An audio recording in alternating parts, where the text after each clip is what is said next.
Yeah, and it's a thing about London generally, right? Yeah. There's this whole class of people who, they hang out in Mayfair, they go to very expensive restaurants, they drive around in Bentleys, but actually they're perpetually broke. I mean, obviously, like my obsession, Lars Windhorst is like the champion of this. You right? love people who are living on the very edge of extremely high precipices. Exactly. And why I love this story is, it connects with private credit. This is an old industry. It's been around since like the 70s. But in the past few years, private credit has just been looking to stuff product into the boxes that it sells to people.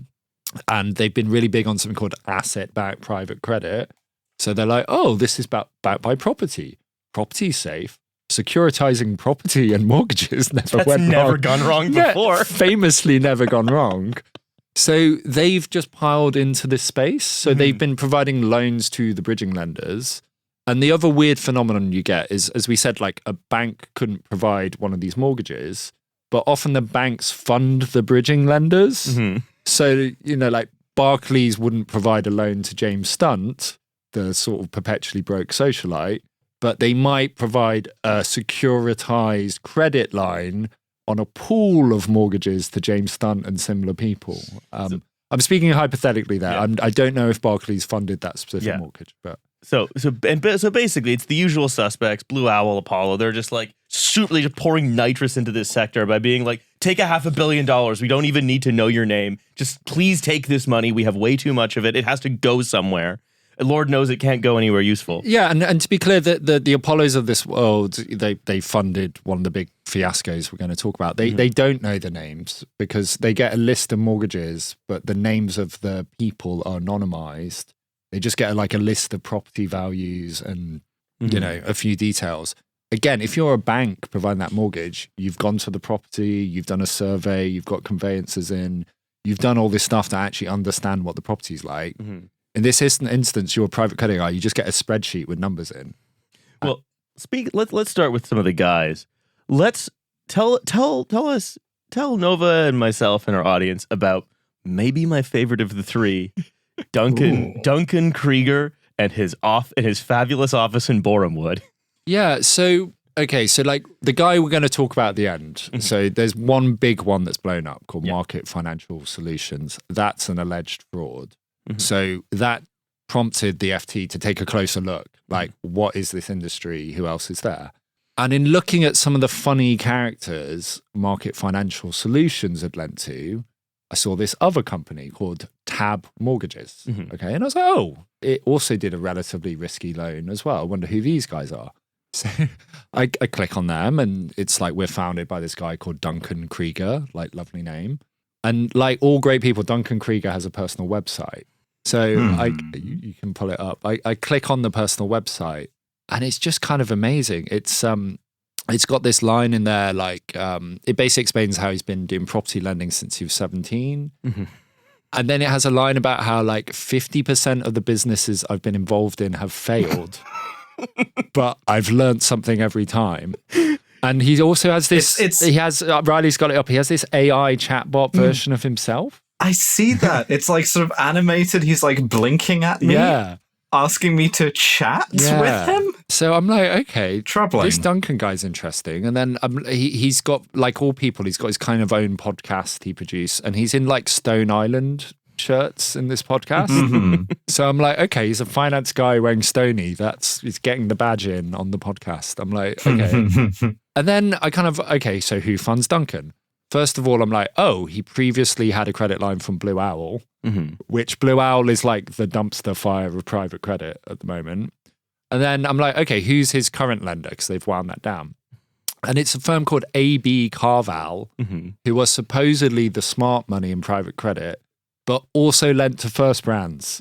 They did the windscreen wiper backed bonds for First Brands.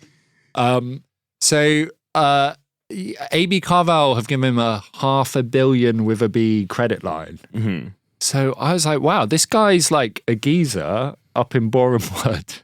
And he's got half a yard, as we say in finance. I was like, I gotta meet this guy. Yeah, because The story of you meeting him, I don't know how much we can talk about it here. Yeah, I think we can. It was all on the record. Well, I think my favorite element of it is you go in saying, hey, I'm just here to talk about like how great the bridging loan industry is, and it takes him a while to realize what the interview actually is. Well, no, like, look, I didn't trick the guy. I said, like, look, there's been a huge alleged fraud in the industry, so we're trying to understand the industry. I gave him some bullet points, but he started the interview saying something like, I haven't really done my research about you. Do you have a personal website? Does it have an AI chatbot I can use? And then, that's why he wasn't. And then there was a point halfway through the interview where he was like, oh, you've done a lot of research, haven't you? And then there was a point towards the end of the interview, he was at this point puffing on a Lost Mary vape. And he was like, remind me what this article is about again. But I have to say, I was incredibly fond of Duncan. He was really nice. But yeah, I've not been to Bournemouth before. So I get up to Bournemouth. It's kind of like a satellite commuter town of London. It's very Jewish. There was a kind of we stand with Israel sign when I got there. I got a bacon sarnie, not a very kosher breakfast. And yeah, Duncan's based in this, like, I don't want to be offensive to them, quite dumpy office by the train station. Managing like $500 million in one single loan. Yeah, and their office inside is very nice, to be clear, but like the exterior of this building is tired and it's next to this train station in a satellite town. And yeah, I go in and I'm like, okay, Duncan, like, you know, how did you get into the lending game? And he said something like, yeah, well, my dad was a mortgage broker. Well, he was actually a kosher butcher and then he became a mortgage broker. So I started working for my dad when I was 17. And I was like, oh, well, what about the failed businesses? He's like, oh, yeah, all that. Well, I tried to open a poker hall in Camden and then that didn't work because the council shut it down. I was trying to sell alloy wheels online. But then, I got into mortgage broking and then I thought, why don't I start lending? And then he said my favorite quote I've ever printed in the FT. Lending is the oldest business in history, bar one maybe. So, like joking about prostitution on record. Yeah, pretty good. Yeah, David Graeber's sex work, the first 10,001 years. Yeah. So I'm like, okay, cool. And like, yeah, we're sat in his office. He's wearing the Stone Island shirt. He's got like, he collects Porsches. So he has a photo, I think, of his Porsche behind him, of Amy Winehouse, all of this. He's like, he has like this sort of the gray shag carpet sort of centimillionaire. Yeah, exactly. And he founded a bridging lender before this one, which is now owned by Elliott Management, one of like the biggest hedge funds in the world. So like he is successful in this industry. But yeah, basically, you know, I'd gone through his accounts and they'd had loads of non-performing, or they'd had a portion of non-performing loans, not a good thing. But then specifically, there were a couple of people they lent to. One I'll come on to later in an MFS context. Is that the guy, the accountant? Yeah, the accountant. Oh, God, yeah. Yeah, we'll talk about the accountant. Ben Affleck. Yeah, the accountant with all that might imply. But yeah, one of them was so that this other company famously lent to the Bangladeshi land minister. So there was a land minister of Bangladesh who, you know, had a government salary. Saifuzaman. There's Saifuzaman Chowdhury was the land minister, and then he also had a brother called Ansuzaman Chowdhury. Yeah. Is there any reason why, like, a sort of normal bank might be hesitant to loan insane amounts of money to the land minister of Bangladesh in Britain? I can't imagine why you might be reticent about that. But yeah, obviously, anti-white racism. Oh yeah, Britain's only problem. Yeah. So yeah, Saifuzaman Chowdhury, land minister, while he was a sitting land minister, bought, I think I'm right in saying, hundreds of property in London. 360 homes. Yeah. In the UK. Yeah. So like one for almost every day of a non-week year. Exactly. And Al Jazeera, if you're listening, you don't want to move between the 25th and the 30th. Like it's sort of betwixtmas. You want to keep one home for those 5 days, and then you're 13th of April. I have to go to Bangladesh. Fuck.